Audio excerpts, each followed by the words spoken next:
So mga tol, dahil sikat na sikat po si tennis star Alex Yala, siya lang naman po kasi ang Pilipino na nag-champion at may highest ranking sa world ng tennis. Dahil sa kasikatan po ni Alex Yala, maging ang kanyang social media accounts, biglang lumago po ang followers. Meron na nga po siyang 1.7 million followers sa Instagram, habang 725,000 naman po ang kanyang followers sa Facebook. Partida pa yan, hindi pa siya active sa FB, pero biglang dami yung kanyang followers. Asahan po natin na tuloy-tuloy po ang paglago ng kanyang followers, hanggang sa mag-million followers na din ang kanyang Facebook. Sa ngayon mga tol, sa Cincinnati Open po siya maglalaro. Pagkakaalam nga po natin, sa August 17 mag-uumpisa ang tennis tournament sa Cincinnati, kaya marami na naman po ang mag-aabang sa pambato natin. Sa kabilang banda naman mga tol, alam na nga po ng karamihan na nasa bakasyon po si former 3 Division World Champion Janrel Casimero sa Pangasinan. Napag-alaman po natin mga tol na sinusulit pala ni Casimero ang bakasyon hanggang sa katapusan ng August. Dahil sa buwan ng September,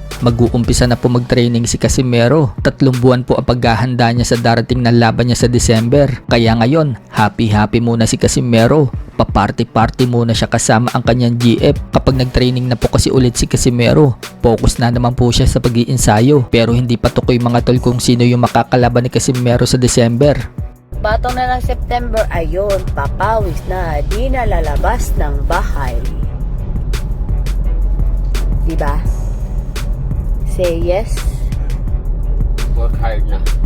Sa ibang banda naman mga tol, tinalo ni Casimero na si Japanese Tomoshikoshi lalaban sa Pilipinas sa General Santos City ngayong darating na August 23. Pa-event nga po yan ng Sanman 103, pero hindi pa tukoy mga tol kung sino yung kalaban ni Tomoshikoshi. Kasama niyang lalaban itong sina Gio Santissima, Esnet Domingo, Jason Mama at marami pang iba. Malamang baka Pinoy po ang makalaban ni Tomoshikoshi, kaya yan po ang aantabayanan natin. Matatandaan na tinalo po ni Casimero si Tomoshikoshi bayan knockout sa round 5 sa Japan. Sa iba pang balita mga tol, nito nga lang pong previous vlog natin, ibinalita po natin na binugbog po ni Teofimo Lopez si Rolly Romero sa kanilang naging sparring. So may isang sparring naman po si Romero ang kumakalat na knockout po ang sinapit niya. So sa August 22 na po ang kanilang laban sa T-Mobile Arena Las Vegas. Baka marami po ang pumusta dito kay Lopez dahil sa favorite manalo si Lopez, habang underdog naman si Romero, kahit na si Romero ang WBA welterweight world champion.